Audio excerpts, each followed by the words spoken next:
Welcome to something special. Welcome to TEDx. This TEDx event is part of a global conversation that takes place every day in every corner of the world. In schools, in theaters, in workplaces, even in prisons, people gather to hear the best ideas bubbling up in their communities. More than 3,000 TEDx events are held every year in 170 countries. It's a remarkable thing. TEDx events are self-organized under a license from TED, a non-profit organization devoted to discovering and sharing powerful ideas in the form of TED Talks. It's not TED itself, but your local TEDx team of volunteers that has done all the work to put on today's event, including booking all of the speakers. It's this team's ideas, dedication, and time that have made this possible. We really hope today's program sparks an exciting conversation. This is a day for curiosity and for skepticism, for inspiration and for action. The more you enter into it, the more you will take out. And now, on with the show. Good afternoon and welcome to the first TEDxYouth Berwyn Conference. My name is Unnati Gupta, founder of TEDxYouth Berwyn and your host for this afternoon.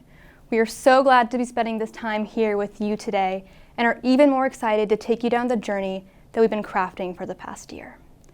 Throughout our time this afternoon, you'll have the opportunity to listen to 7 incredibly talented individuals. Speaking on topics from climate change to medical innovation, we have brought to you, in true TED spirit, ideas worth spreading. Each idea is individual and unique, but unified through one phrase: pushing forward. Pushing forward, the theme of our event, encompasses the drive and motivation we first saw in this community when holding TEDxYouth Berwyn. When we were initially trying to find our theme, we were sitting in a crowded library with little idea of how to put together a TEDx event. But we knew the phrase pushing forward was special. What we didn't know at the time was how important that phrase would become to our journey as a team. After a year of hard work, we were ready to hold our first in-person conference in March of 2020. Then, a week before the event, COVID-19 shut down our school and we were forced to cancel the entire event. In a singular moment, we saw all of our hard work shattered by something we couldn't even control. But while this was our story, each and every one of us has had something taken from our hands during these times. But in the past few months, we've also learned how to adapt, how to care for our community, how to love, and how to persevere. And most of all, we have learned how to push forward. Pushing forward has taken on a new meaning in all of our lives and embodies the spirit we hope to invoke in each and every one of you by the end of our time here today. As students, we're exposed to a variety of issues in our community, issues that penetrate our family, school, and society, and issues that can benefit from a young citizen's point of view. You are all here today because you're part of a group of driven individuals, and we hope to create a platform that advocates for you to push forward in achieving your goals and enacting change. And finally, we want each and every one of you in our now virtual room to leave understanding the power of your own voice and realizing and finding the motivation to spread your own ideas. Because together, and only together, can we create a community that pushes forward.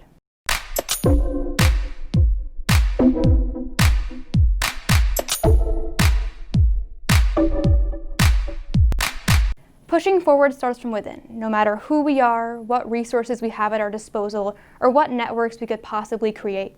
If we want to be able to chase after our dreams, we have to first find it within ourselves to take that initial leap. However, many of us find ourselves not being able to get the motivation to do so, simply wanting to give up, or wanting to take the easy route to achieving our goals. Well, our first speaker, Jaclyn DiGregorio, is here to show all of us how to find the courage to chase after our dreams. Because with courage, we can open ourselves up to so many opportunities we never thought were previously possible. On June 3rd, 2018, I opened a note on my phone and began typing the following words. Am I really going to give up on my dreams of building a successful business? There's a long road ahead and there are no guarantees. I don't want to sell myself short because I know I can do this. But the stress, the uncertainty, and the super delayed gratification just isn't for me. The next few days were filled with deep questioning of my identity. I knew deep down that I wasn't a quitter. But after a failed product launch, an app launch that failed not once, not twice, but 3 times, I felt like I would never be successful. Maybe I didn't have what it takes to build a successful business. Maybe I wasn't meant to achieve that.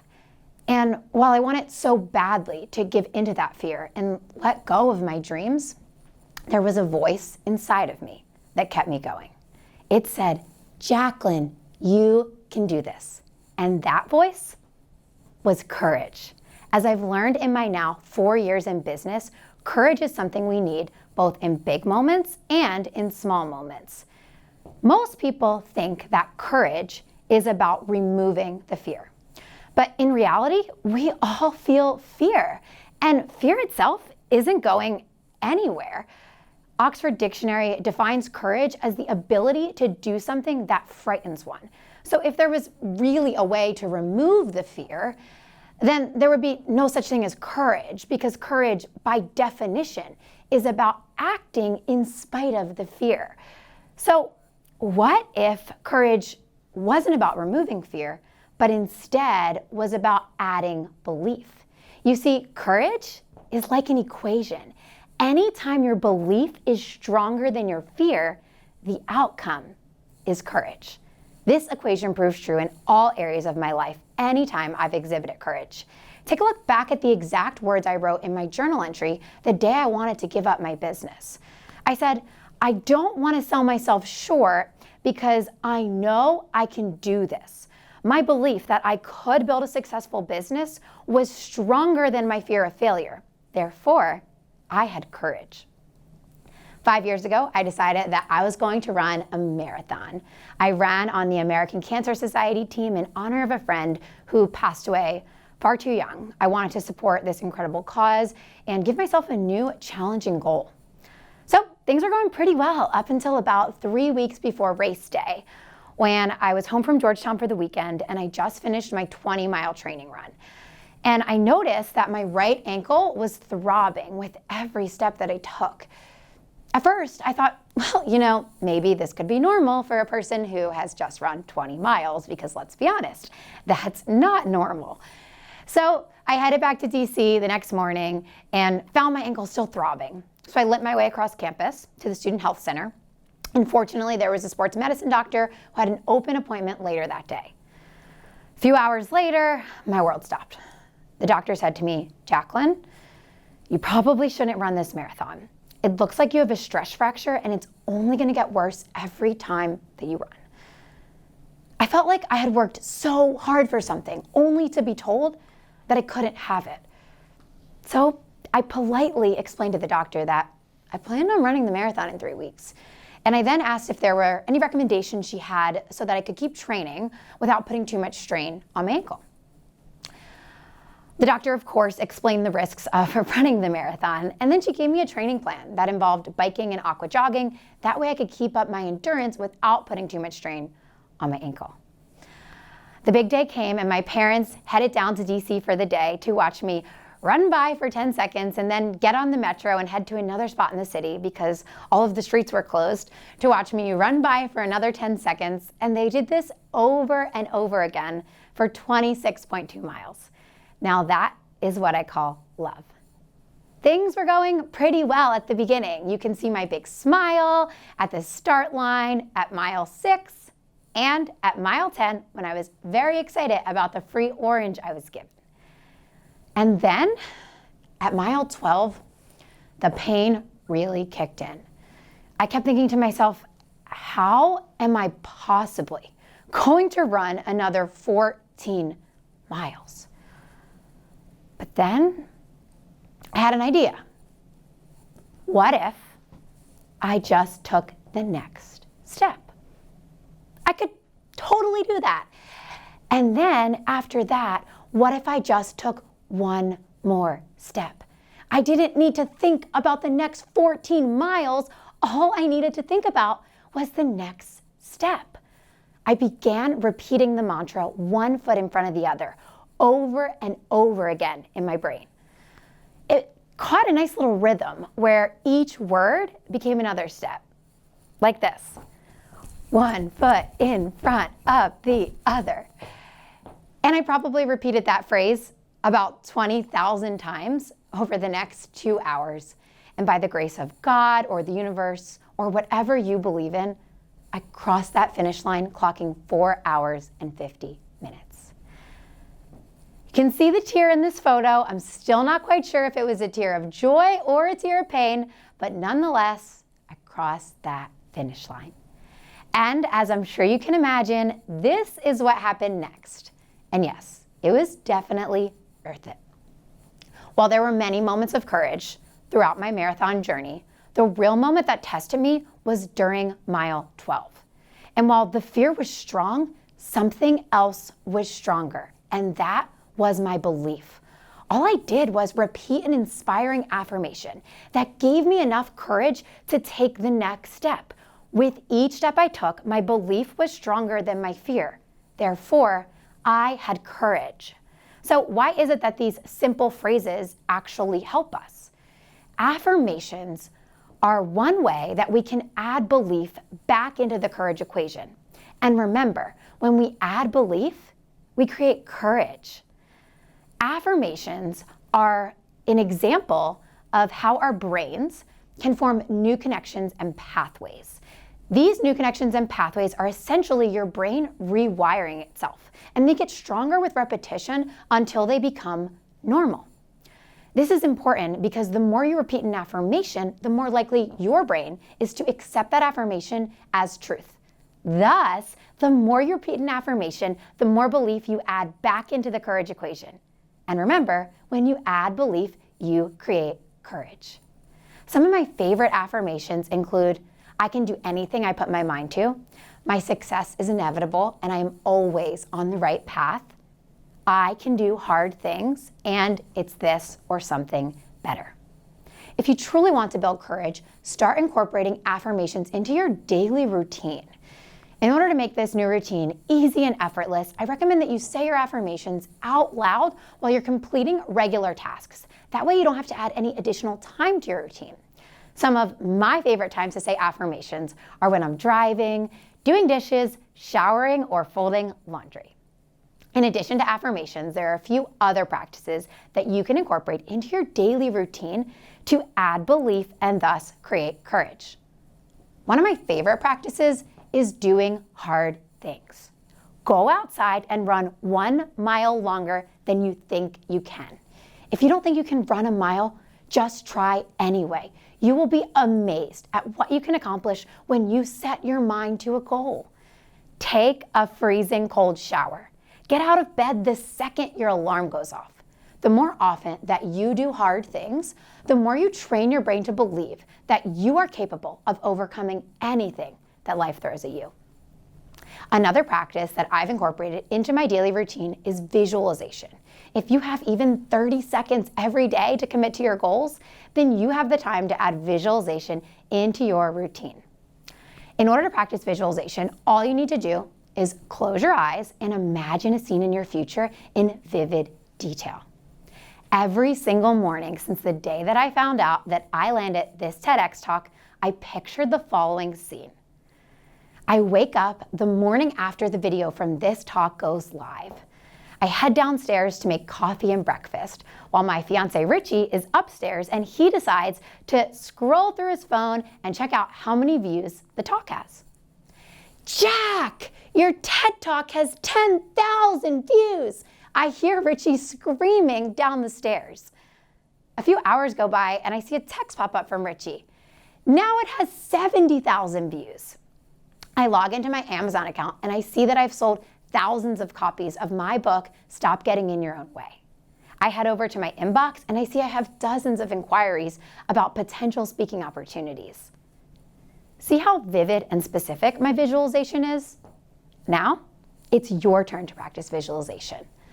Sit up tall in your chair, place your hands on your lap, and close your eyes. Take a deep breath in and a deep breath out. I want you to imagine that you have just accomplished one of your biggest goals. Maybe you just received an acceptance letter in the mail from your dream college. Maybe you sold your company or landed your dream job. Trust that whatever's coming to you intuitively at this moment is meant for you. How does this scene look? How do you feel? What are you wearing? Who are you with? The more detail you can picture, the better. Take a few more seconds to soak up this amazing moment. Okay, you may now open your eyes. Visualization is also backed by science. Because we come across so much information on a daily basis, your brain has a filtering system called the reticular activating system.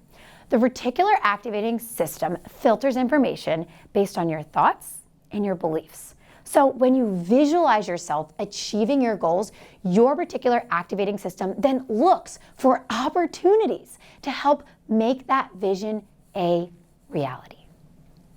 By repeating affirmations, doing hard things, and practicing visualization, you will build your self-belief. And when you do that, you will create courage. I'm so thankful for the courage equation because it brought me here to this stage today. Without it, I would have given up on my dreams on June 3rd, 2018. And here's what's so special about this. I am no different than you. I simply followed the formula. My belief was stronger than my fear. Therefore, I had the courage to push forward and create the life of my dreams. The life of your dreams is more than possible for you. And now it's your turn to create it. I can't wait to see the amazing things that you accomplish. Thank you. Now, in order to be able to find this courage that Jaclyn was talking about, we have to be able to create a positive attitude and mindset. Our next speaker, Ben Canard, is here to show all of us how to create that best attitude. He's going to show us that by embracing life as it is and understanding that there will always be ups and downs in our journey, we can be better prepared to face issues within our community and even around the world. It's especially important during these times that we all work towards looking at the positive side whenever possible.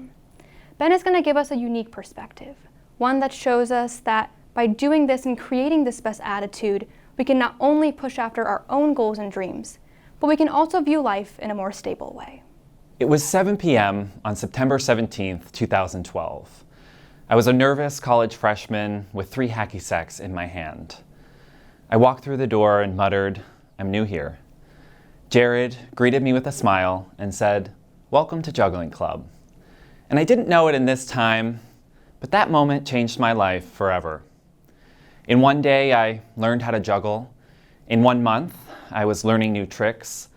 In 6 months, I was performing with the club. And in 1 year, I became president of our juggling club.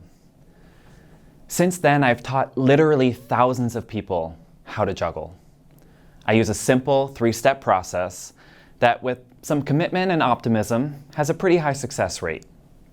We start with 1 ball. Step 1 is all about learning the toss and expecting gravity. This is the throw you'll use for all 3 balls when you're ready. So mastering this is key. Now you might be wondering, how can something so simple teach you something so fundamental? Well, let me share a story. It was 2 a.m. on a Wednesday. I was finishing a 10-hour shift in a commercial kitchen. I had chocolate on my chef's jacket and cinnamon in my hairnet. I was just pulling the finished chocolates from the blast chiller when I noticed something wrong. I mistempered the entire batch and lost 500 units of product. I lost thousands of dollars worth of ingredients and time, my eyes bloodshot, my hands cramping up. I was exhausted and I was defeated. This was the perfect moment for me to give up on my idea for a chocolate company. And as tempted as I was to quit and never look back, I remembered step 1 in learning how to juggle. The path your juggling ball takes. It goes up and it comes down. In life, you'll have ups and you'll have downs. Sometimes you'll be happy and sometimes sad. You'll have successes and, of course, failures. Sometimes you'll create a delicious batch of chocolate, and sometimes you'll mess it all up.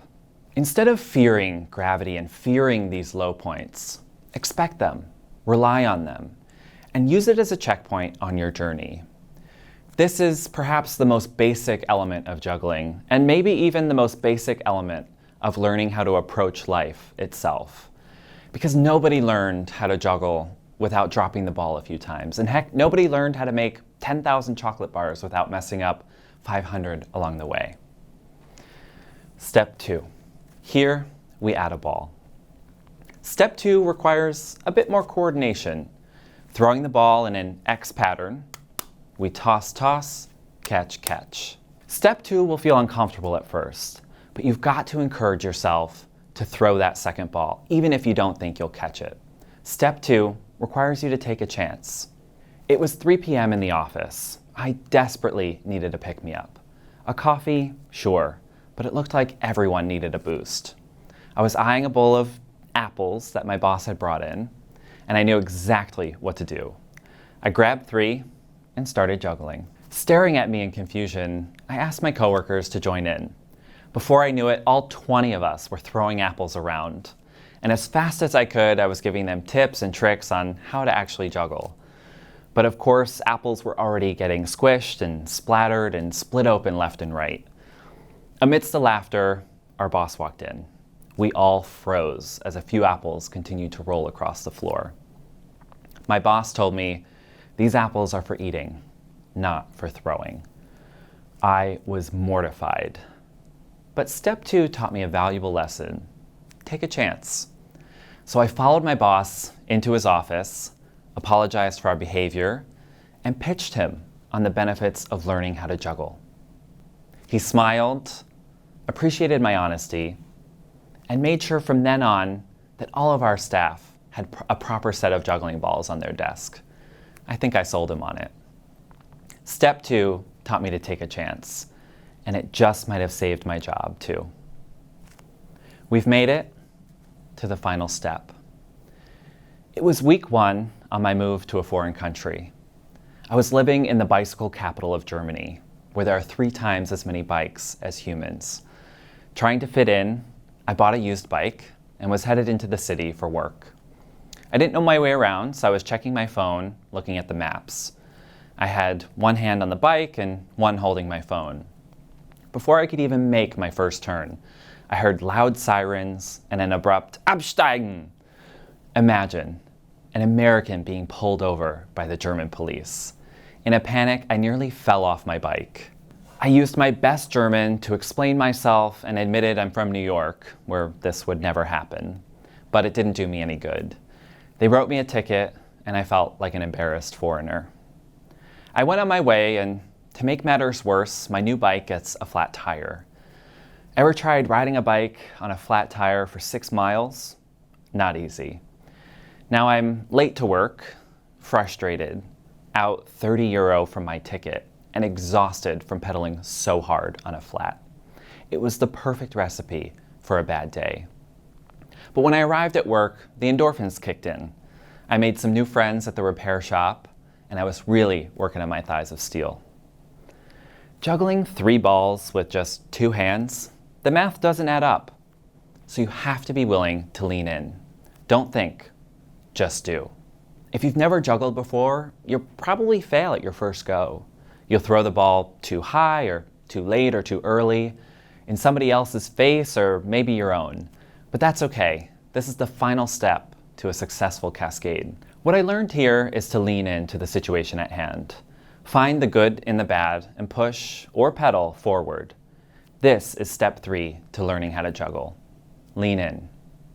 When you drop a ball, pick it up. When you're given a chance, take it.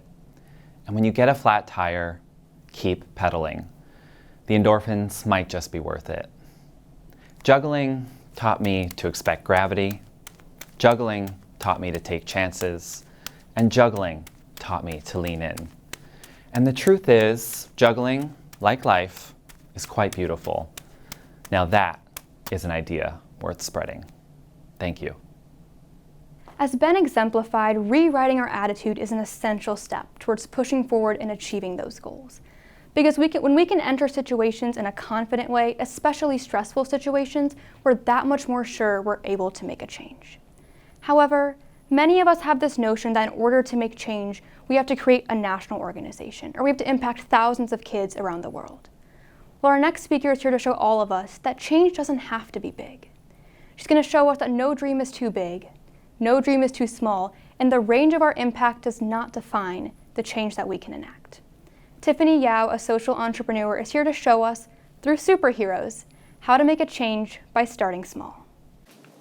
A lot of people have told me, this looks like a cape. I've always loved capes because you know who wears capes? Superheroes. I remember when I was a little girl, I would jump up and down and bounce all over my grandparents' mattress, pretending like I was flying, like I was the superhero in a cape. I didn't like superheroes because they had capes or because they could fly, even though that is really cool. I loved superheroes because they were always out there helping people and making the world a better place. I always wanted to be a superhero, but a big part of me knew I could never do that. As a little kid, I was too small. But the truth is, we need superheroes now more than ever because the world's problems are worse than ever before. Superheroes are known for solving problems that are bigger than us and bigger than life as we know it. At a young age, we are socialized through media to believe that we need superheroes to solve these big, grand, insurmountable problems, and perhaps that they are the only ones who could solve them. The thing is, we don't live in a world of superheroes. But the closest thing we have to superheroes are people like Bill Gates, who is eradicating poverty and life-threatening diseases, and also happens to be able to read over 50 books in a year. Or people like Greta Thunberg, who is a 17-year-old Nobel Peace Prize winner who can inspire over 7 million in a single day to strike against climate change. We think of people like them, and Gandhi, and Mother Teresa, and Ben Franklin, and Elon Musk. We think of superhumans. And the problem is, most of us here see ourselves as what society knows as normal people. The thing is, what we really need right now are heroes who will suck the excess of CO2 out of thin air, drop food from out of the sky onto food deserts, or create airborne cures for lethal diseases. Really, we have so many reasons to believe we need superheroes and superhumans to solve these big, grand, insurmountable problems, and perhaps that they're the only ones who can. The truth is, you're not Bill Gates, or Greta Thunberg, or Gandhi. But the truth is, you don't have to be them to make a difference, because you can be something better. There's a saying from Spider-Man where Uncle Ben tells Peter Parker, "With great power comes great responsibility." But even with little to no power, also comes with great responsibility. We have this preconception that we need to have something so big and so special about us to make a difference. And we learn to believe that any difference we choose to make has to be big. And that takes these miraculously capable people. But the fact is, impact doesn't always have to be big. Impact comes in all sorts of shapes and sizes. So, some background on myself, besides liking capes and superheroes. I teach high school students social entrepreneurship through a nonprofit that I started. And social entrepreneurship, for some context, is basically starting businesses and startup ideas that create a kind of social impact on your local community. And in every one of my first sessions, I ask my students this single question: What is the biggest, craziest, wildest thing that you could do to make an impact? Even if it's unattainable, what is the biggest thing you could do? I've gotten answers from curing cancer to ending world hunger to starting a nonprofit. The next question I ask them is, what is the smallest thing that you could do to make a difference? Something so small and even effortless, but still makes a positive difference. I've gotten answers from smiling at a stranger to helping a friend or community member to listening to people. It really makes you think. It shows them that impact doesn't always have to be big. And in fact, the smallest things can make the biggest impact. So whether it's smiling at a stranger or helping a friend or a community member or listening to people, what if you just went out of your way a little bit every day to do that? Imagine what kind of world we would live in. This collective impact is the most powerful, not just at the individual level, but at the societal level. We live in an extremely unique time because every single global crisis on this planet is a human-generated problem. Ice caps are melting, animals are growing closer to extinction, countries are becoming the world's dumping grounds for trash. Discrimination is depriving over 66 million women and girls from going to school, and that same cause is depriving marginalized communities from equal pay and living opportunities on a systemic and structural level. And we are going through the world's most lethal pandemic because people refuse to wear masks. Imagine if everyone on this planet, for those who can, just recycled one thing a day, turned off our lights whenever we left the room, composted even just one of our meals, shortened our showers even by just a minute, or respected each other despite our differences. Imagine what kind of world we would live in if every single person on this planet just went out of their ways to do this. The fact is, we are greater than the sum of our parts, whether it be the problems or the solutions. We may live in a world of big human-generated problems, but it is up to us to create small human-generated solutions. The problem is, we have this problem with big. Because when we think of big problems, we want big solutions.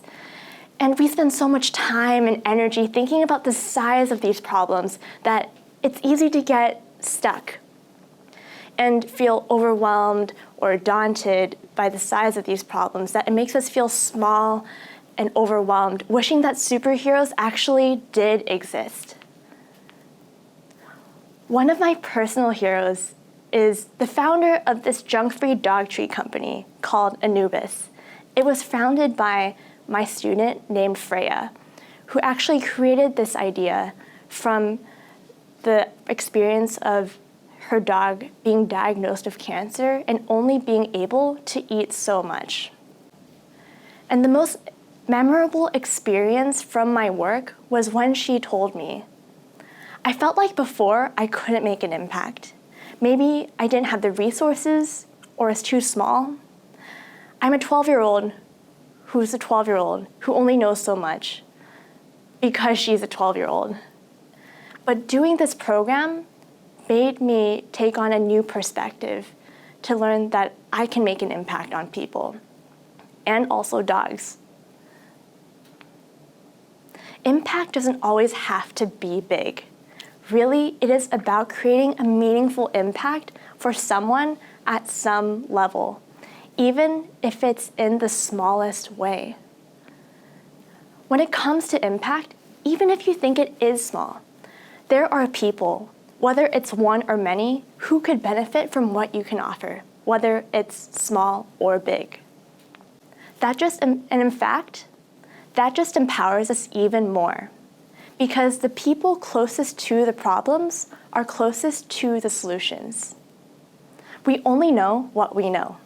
Our experiences with these problems equip us with the depth of knowledge and familiarity to be able to solve them.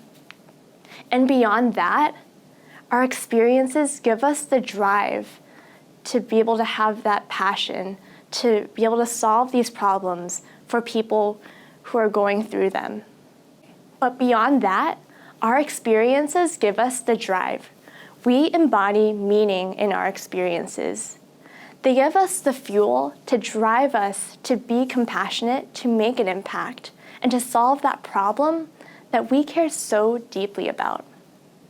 Freya created a junk-free dog treat company from trying to feed her dog, who could only eat so much because he was diagnosed with cancer. Tiara created an all-natural hair care brand created to empower women of color to embrace their natural image. And Shia created a gender non-conforming and plus-size clothing line because he couldn't help but encounter that phrase, "This looks so cute, just not on me," every time he went shopping. It's what we make out of those particular things and experiences, and the special meaning that we choose to embody in them. It's what allows us to care more, to develop this soft spot. We are more driven to solve the problems we care most about, that are closest to us, the ones that are closest to our hearts, and the problems that we feel the most pain points from, so that others don't have to go through them, or perhaps could have an easier time overcoming them. That is what makes impact so important, and that's what makes it so special. So I'm not asking you to go start your own clothing line or an app to go change the world, but the most important thing is to realize that to make a big difference, we have to think smaller. It begins with asking yourself, what is the smallest thing you can do to make a difference? Because that is what makes you the person to get out there and make your mark on the world. The smallest impact is the biggest, and the people closest to the problems are closest to the solutions. That is what makes us all heroes.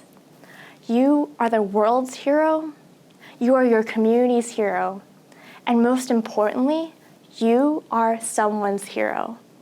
It begins small, one person at a time and one step at a time. Impact is ironic that way. So, go put on your cape and wear it with pride. Now I know how hard it is to sit at a screen for 2 hours. So let's take a quick break, get away from the screens, and we'll see you back in 5 minutes.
Now our goal is to take you on a journey today. It's a journey that we hope by the end can give you the tools to enact change yourself. And in the next part of this journey, we want to show you where you can make change and how you can make it. Now that Tiffany has shown us what change looks like and the variety of different forms it can take, it's time to turn our attention to where we need to make that change. As students, we're exposed to hundreds of issues every day. Some are big, some are small, others reach an international scale. And oftentimes it can be simply overwhelming to think of the number of problems that need to be fixed in this world. But our job isn't to solve everything. It's to find that one thing we're passionate for and push for change as hard as we can in that one area. Because if each and every one of us today can find that one thing, we as a community become so much more powerful. And sometimes it can be hard to find that one thing that you want to fully invest your time in, which is why we as a team today have compiled a variety of local and global topics to bring to you, in hopes that one of them may light a spark within you. A spark that you can then use to go change the world yourself. And maybe some of you will find your spark from our next speaker, climate change activist Chen. Climate change is by far one of the most pressing issues in our international community right now. And it's an issue that Gen Z activists like Megan are trying to solve. Megan has found her spark and has used it to change her local and global community. And hopefully she can inspire you to do the same. This is Wilmington, Delaware. It's a highly urbanized city made with towering buildings of glass and steel. Filled with pockets of people who are entrepreneurs and creatives, it houses big businesses and banks. This is also Wilmington, Delaware. It's a city where many of its residents have to buy food from their local corner stores. It's classified as a food desert, aka an area where it's really difficult for low-income communities to access healthy food. And it impacts almost every aspect of their lives, from meals on the table to quality of life. Sadly, 61% of Delawareans live in areas where there's no grocery store, and another 27% live in areas where there's only one.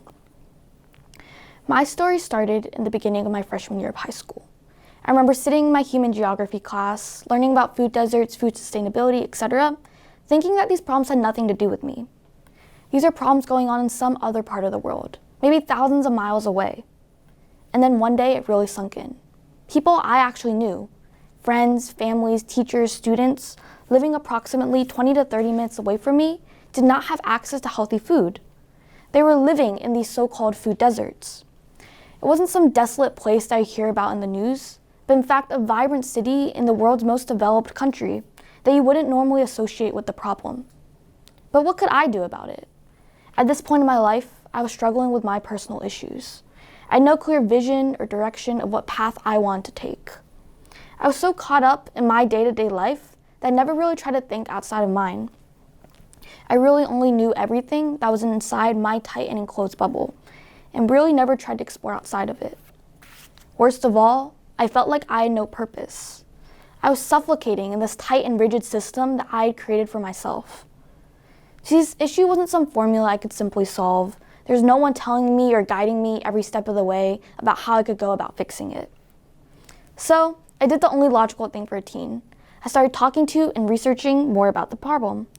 I learned that this issue wasn't just about access to healthy food, but also had many socioeconomic impacts too.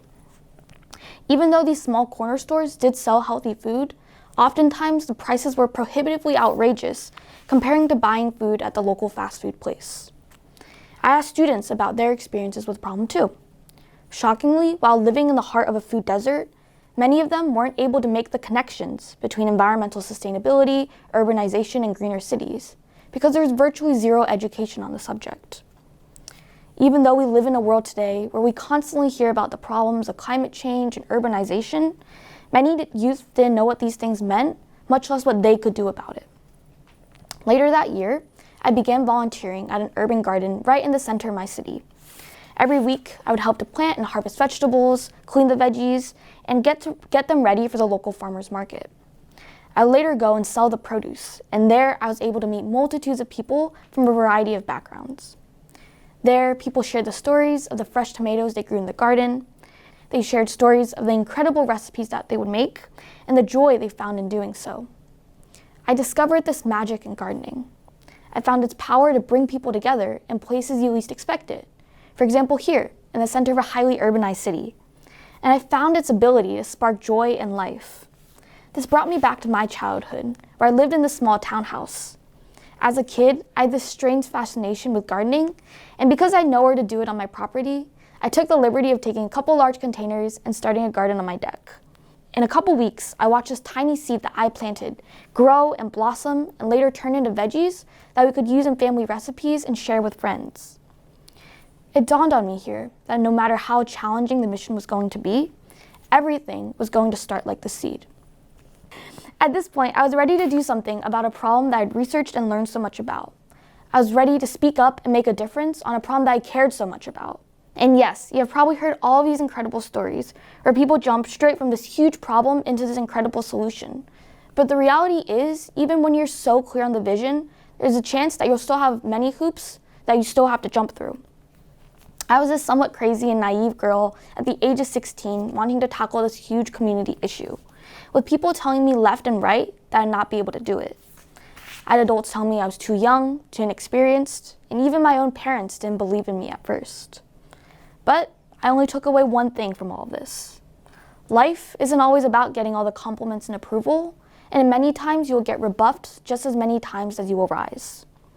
There was no one that created change just from following the norms of what other people told them to do. They created change because they stuck up for what they believed in.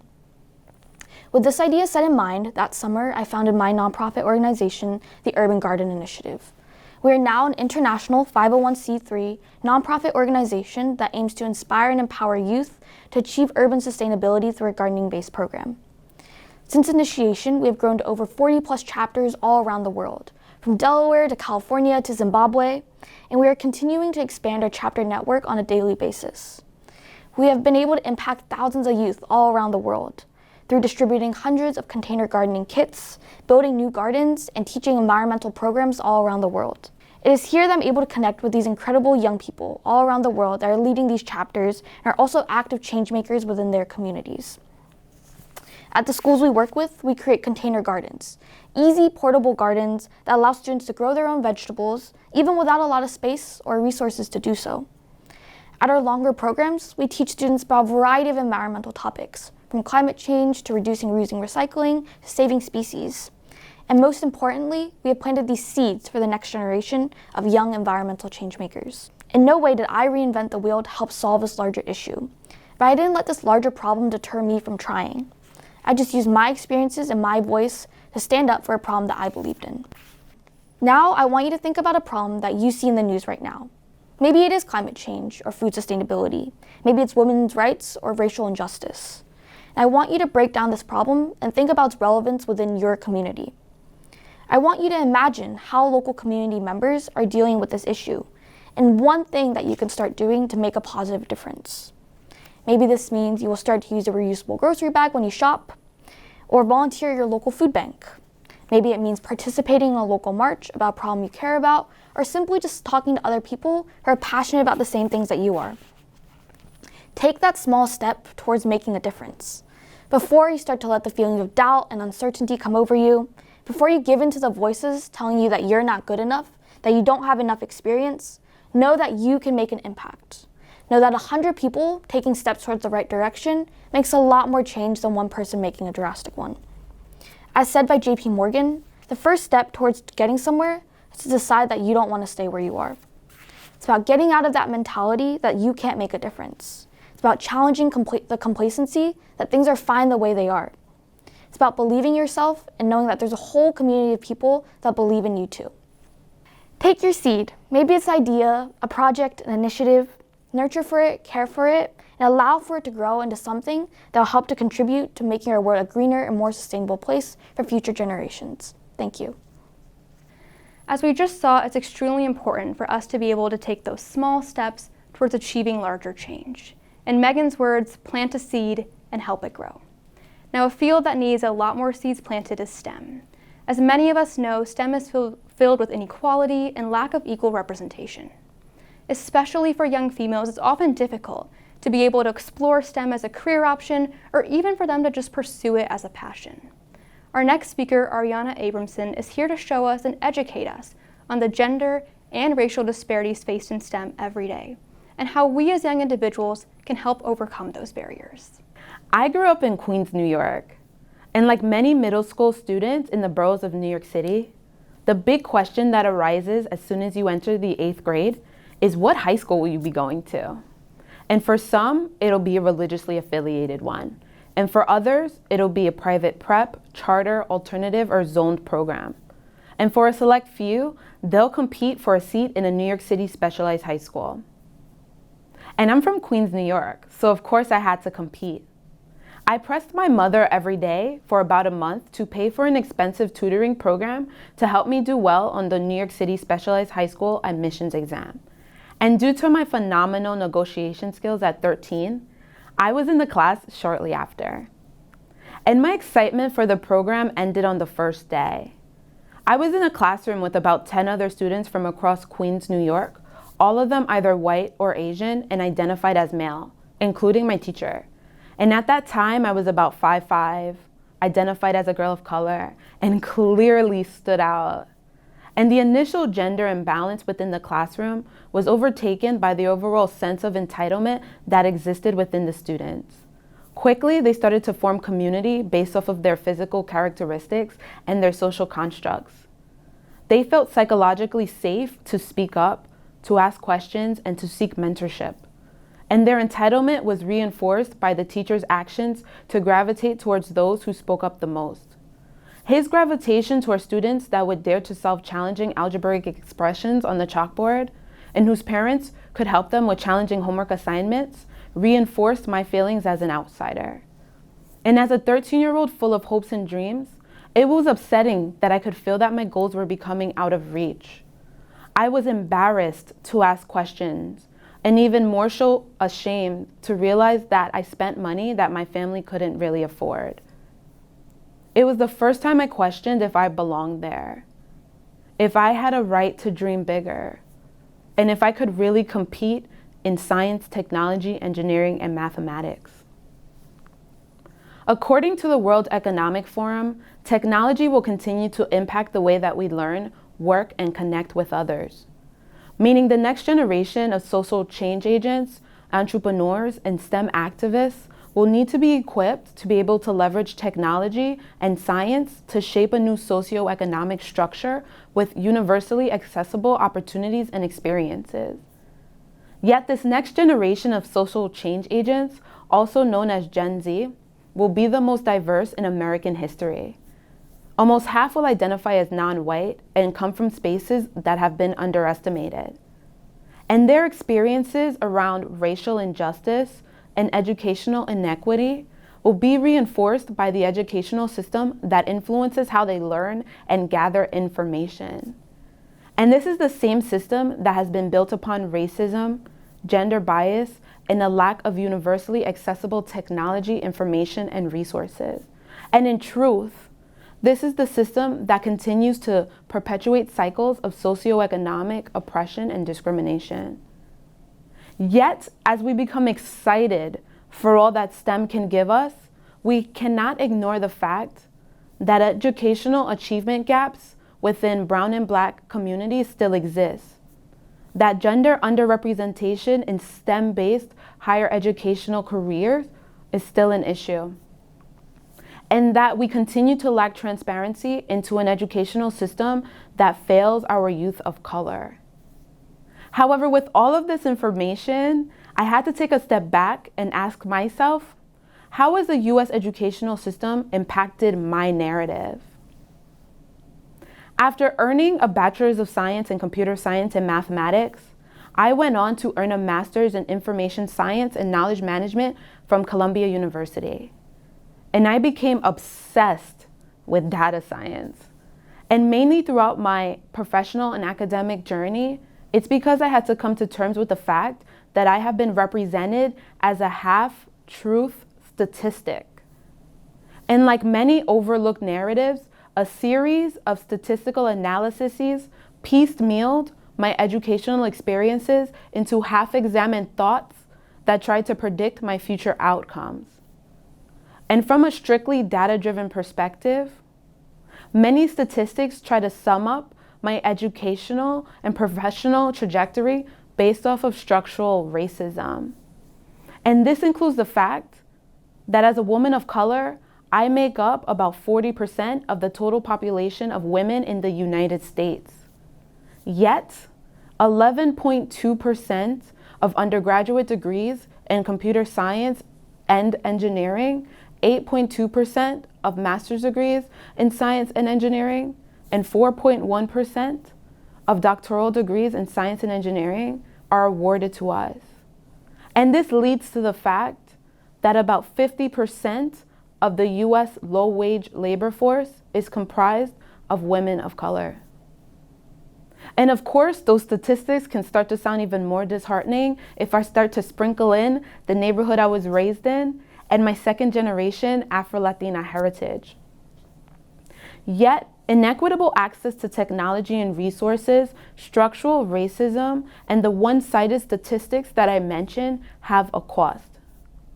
As globalization and technology continue to impact the way economies and communities grow and develop, we need a holistic approach to how we rebuild educational systems, to how we improve access to technology, and how we open up opportunities to use data science to translate overlooked narratives. In fact, we need overlooked spaces to be able to leverage data science to combat the misinformation that continues to plague the way that we approach educational outcomes in diverse communities. We need Black voices and voices of color to be able to use science and technology to end poverty, to increase access to healthcare, to tackle climate change, and most importantly, to lead in science, technology, engineering, and mathematics. And an important step in this reclaiming and revolution is to acknowledge the fact that the imbalanced use of data science, the knowledge hoarding, and the lack of access to technology and resources have put all of our futures at risk. And my step around challenging and looking at the statistics presented to me around being a woman of color in STEM allowed me to unpack some truths that exist for girls of color within the US educational system. And when we look at the gender underrepresentation and the achievement gaps, we cannot ignore the fact that this starts in the classroom. And due to cognitive biases and structural racism, girls of color are 12% more likely than their white counterparts to be more harshly disciplined in school, and are even more likely to be overlooked for educational opportunities and experiences by their teacher.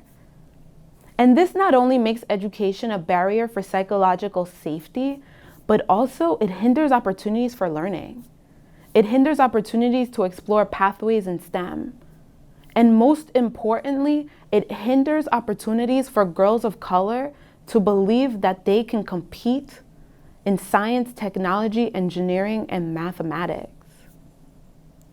And this is significant because according to the United Nations, by the year 2030, more than 167 million children will live in extreme poverty if the world does not take action to improve educational experiences and access to relevant training material for girls of color and underestimated communities.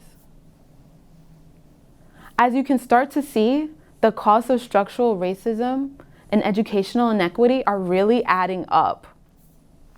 And yet the inequitable experiences faced by youth of color not only negatively impacts population growth, health outcomes, and community well-being, but the World Bank reports that not adequately giving girls, and in particular girls of color, access to relevant educational experiences and training resources deprives countries of upwards of $30 trillion in lost lifetime earnings and productivity. More specifically, if the US does not take action to improve educational structures through the use of data science and technology, we will be deprived of the opportunity to elevate the fastest growing sector of small business owners, startup founders, entrepreneurs, and activists in this country, which are Latinx and Black women. These women make up the largest growing workforce in the US and are projected to have a 40% increase in employment representation. This means that by elevating future Black and Latinx women through STEM, by giving them equitable access to training and educational opportunities, will continue to increase their significant contribution to the nation's gross domestic product. They will continue to add tens of trillions of dollars to the US economy while also supporting positive health outcomes, community well-being, and of course, leading the future of innovation in STEM work. People specifically targeted by inequitable and oppressive structures are not the only ones impacted. People who witness inequity are also vastly deprived. As we reimagine a future of work and all that's in stake for building and creating new technology, resources, and structures, I urge you to remember the following. Education without social action is a one-sided value. Data science without investigating the structures and the systems that reinforce the narratives are useless. As you push forward your ideas for social change, challenge the policies and the people that continue to build and reinforce oppressive educational structures. With an in-depth analysis of data science, knowledge through your experiences, and empathy in the technology that you build and use, challenge the truths that exist for opponents of equity with your overlooked narrative. Thank you. It's amazing to see powerful women like Ariana pushing that bar forward in STEM every single day. Now, a large part of STEM is medicine, a topic that many youth are actively pursuing. The medical field provides us with a variety of opportunities, from allowing us to create life-changing treatments to giving us the opportunity to find new advancements in technology, which is why it's a field that demands the attention and interest of the next generation. Liam McKenna, a science enthusiast, has embraced his passion for medicine, and that passion brings him here to the TED stage today to show us how looking at past developments can help pave the way for future advancements. When Anna began to notice a tremor in her left hand, she had 4 children and no time to worry about it. Eventually, when the tremor spread to her right hand, other people began to notice, which prompted her to visit a neurologist. Anna was only 30 years old when she was diagnosed with Parkinson's disease. This is extremely young for most Parkinson's patients, and she had many years of productive life still ahead of her. For many years, she was able to treat most of her symptoms with only medication. She was able to go about her daily life, taking care of her children, as well as taking art classes at the local college. However, as time progressed, so did her Parkinson's, and her symptoms became more severe. She began to take more medicine more frequently. However, about every 30 to 60 minutes after taking her medication, unintended movements called dyskinesias would occur, and this began to impact her daily life. She was no longer able to drive anymore and had to stop her classes that she was taking at the college. At this point, her doctor thought it would be a very good time to intervene on her behalf and introduce her to a neurosurgeon that was using deep brain stimulation to help treat Parkinson's disease. Anna was hesitant at first, thinking that brain surgery was too drastic a step to treat just her Parkinson's symptoms. Talking about the pros and cons of the disease, as well as the effects of the deep brain stimulation surgery with the surgeon, she decided that it was the right treatment for her. Anna's deep brain stimulation surgery lasted for about 5 hours, and she was awake in the OR for most of the time. Afterwards, she remembers feeling pain in her chest where the neurostimulator was implanted, as well as in her neck where the leads to her head were placed. About a week after surgery, when the device was turned on, Annie began to notice that her symptoms were resolving themselves. She was finally able to drive again and then re-enrolled in the classes at the college. About 1 month after surgery, she would then visit her doctor to have the stimulation on her device continually adjusted so that her symptoms were treated properly. The success that Anna faced with deep brain stimulation and her Parkinson's disease is very telling of the successes that are happening around the world right now in the treatment of Parkinson's disease with deep brain stimulation. As you can see in the slides here, deep brain stimulation treats Parkinson's disease just as well as a leading medication, without any of the unintended side effects. However, not all cases end this well for most Parkinson's patients. Candidates have to go through hours of testing, as well as symptom identification to make sure that deep brain stimulation is correct for them. Candidates have to have idiopathic Parkinson's and not other diseases such as Lewy body dementia, as well as multiple system atrophy, which can cause symptoms similar to that of Parkinson's disease. They also have to be below the age of 69 and have a great response to medication. However, the most difficult criteria for most patients to meet is that they cannot display any cognitive dysfunction. Defining what that is often open to interpretation by the doctor as well as the context of their situation. All of these criteria make it even more difficult for patients to achieve and get deep brain stimulation when they want to treat their Parkinson's disease. One such patient that was over the age of 69 was my grandfather. He, like most Parkinson's patients, began to develop a continual tremor in both of his hands in the early stages of the disease. Then, as it began to progress, he had difficulties walking. He had a great response to medication and had little to no cognitive dysfunction. However, when he began to develop his symptoms, he was at around the age of 80, and this is well over the age limit for deep brain stimulation. I believe with more research into the technology of deep brain stimulation, as well as the surgical implementation method for deep brain stimulation, patients such as my grandfather will be able to receive this type of treatment to improve their quality of life when living with Parkinson's disease. However, this story of medical development is not new, but rather a continuation of medical research throughout the decades. The first step in deep brain stimulation came along in the 1930s, when a doctor in Quebec used electrical stimulation of the brain to help treat seizures. The patient was awake in the OR, while the doctor used a probe to identify which sections of the brain were causing the seizures. They would then ablate or permanently damage that section of the brain to keep it from seizing. The next step in deep brain stimulation came along in the 1960s, when the same company that developed the deep brain stimulation device developed the first pacemaker. As you can see in the slides here, the two devices are almost identical, and the company's technology that they used to develop the pacemaker was used to develop the deep brain stimulation neurostimulator battery as well.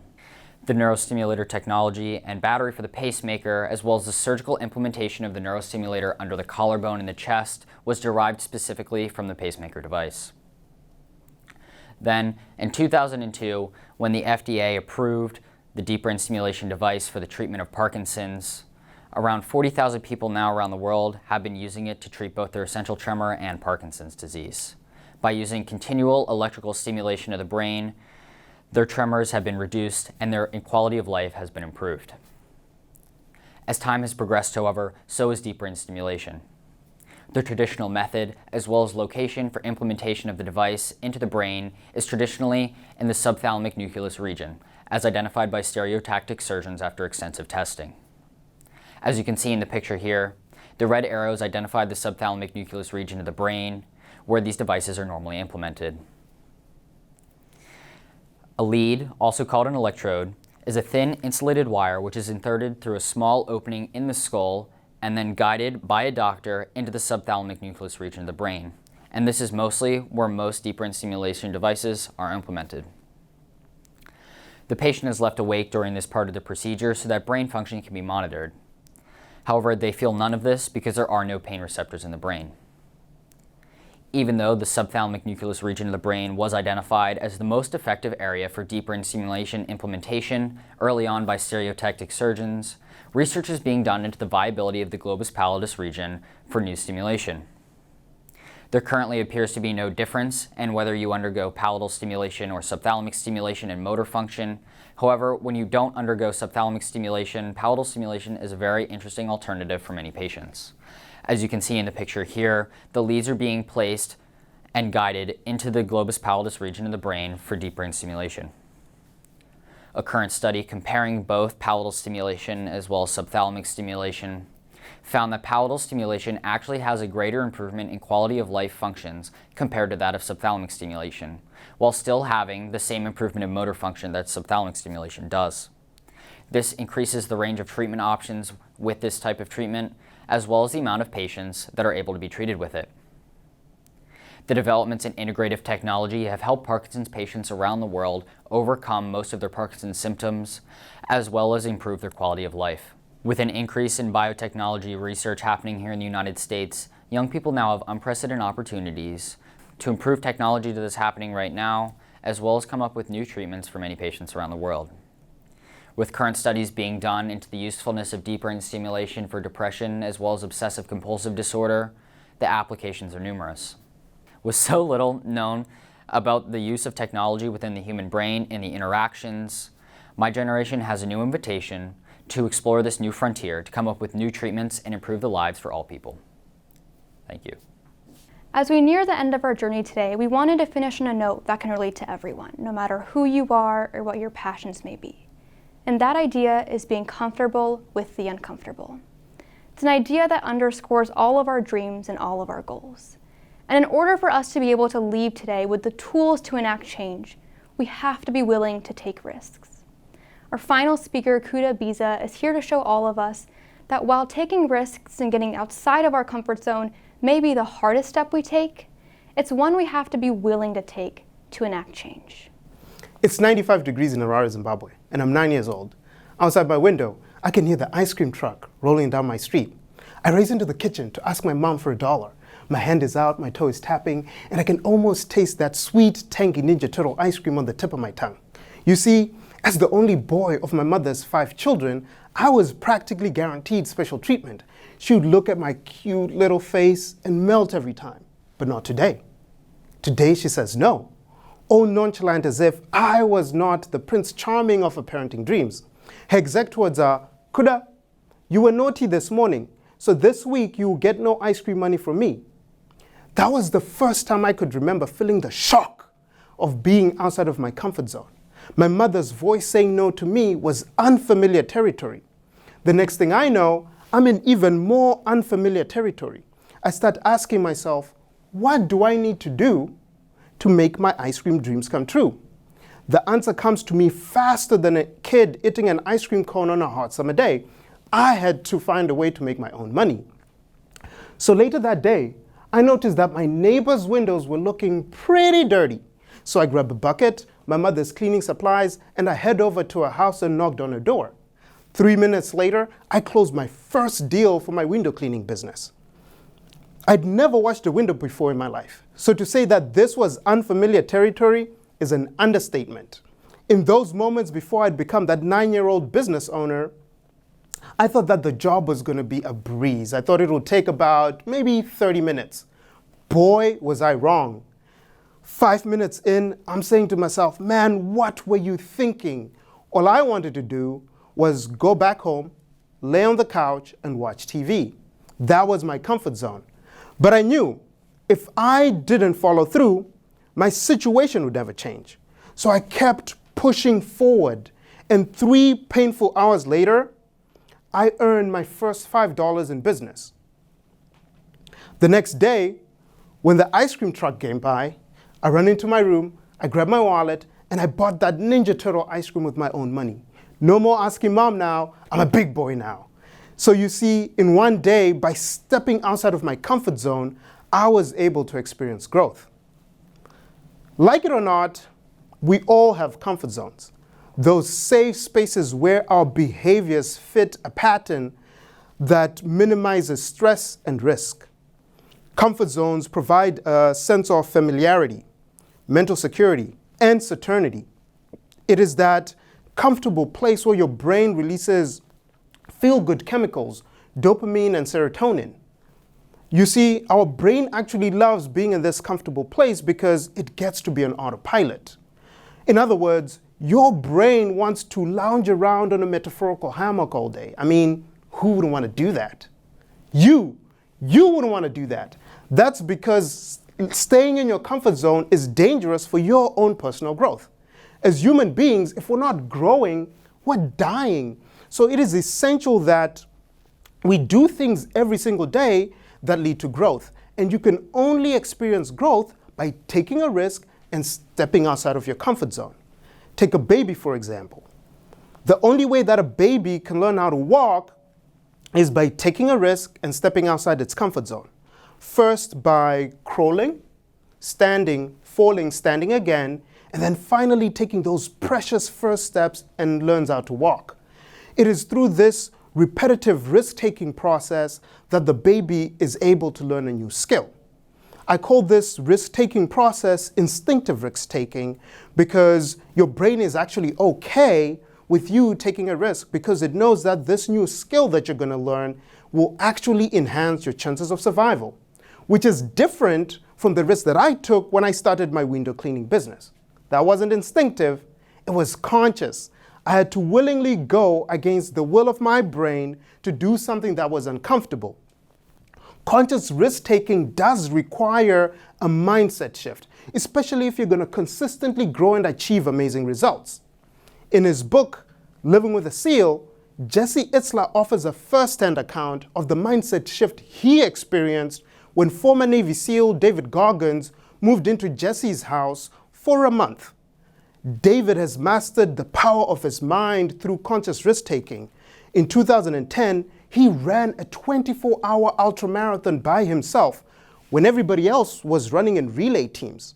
Later, he broke the Guinness Book of World Records by completing 4,030 pull-ups in 17 hours. David knows that your brain will tell your body to give up when you've only reached 40% of your effort. You see, one move past that 40% zone and you're outside of your comfort zone, a place your brain does not want to go. Yet, there's still 60% of effort left in you. That 60% of achievement that you could have pushed through, 60% of growth and greater results that you could have enjoyed. At any given time, we're all inclined to stay within that 40% comfort zone. We don't push through because our brain is wired more to survive than it is to thrive. So if we don't consciously train ourselves to go that extra mile, we will default to safety, to our comfort zone. And trust me, you don't want to live your entire life in your comfort zone. Talk about a boring life that's stagnant with no adventure, no excitement, and no growth. Author Neil Walsh said it best when he said, life begins at the end of your comfort zone. So the question is, how do we consciously train ourselves to do things that are outside of our comfort zone and tap into that 60% growth zone? How do we shift our mindset from one that's more focused to surviving to one that's more focused to thriving? These are questions that I struggled with for a very long time, but luckily, I was able to find an answer. I discovered a framework that helps you achieve growth by consistently stepping outside of your comfort zone. I call this method the SPEAR method, and I just published a book about it. For centuries, the SPEAR has been the go-to tool that has helped mankind not only survive, but also thrive. Ancient communities relied on the spear for protection during warfare, surviving, and to bring food to the table when they went hunting, thriving.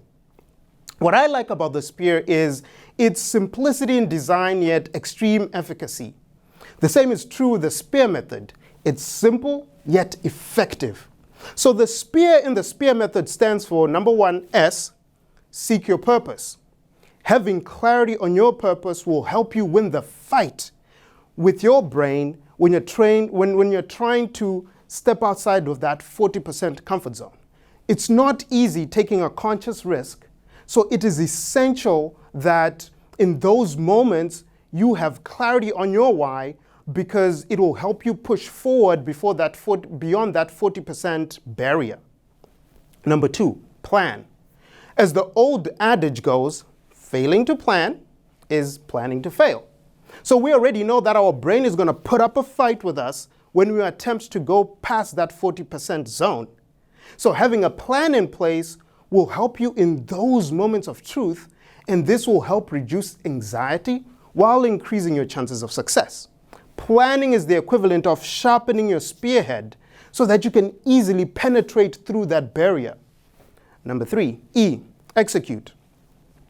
It doesn't help for you to create a plan, but actually never execute the plan.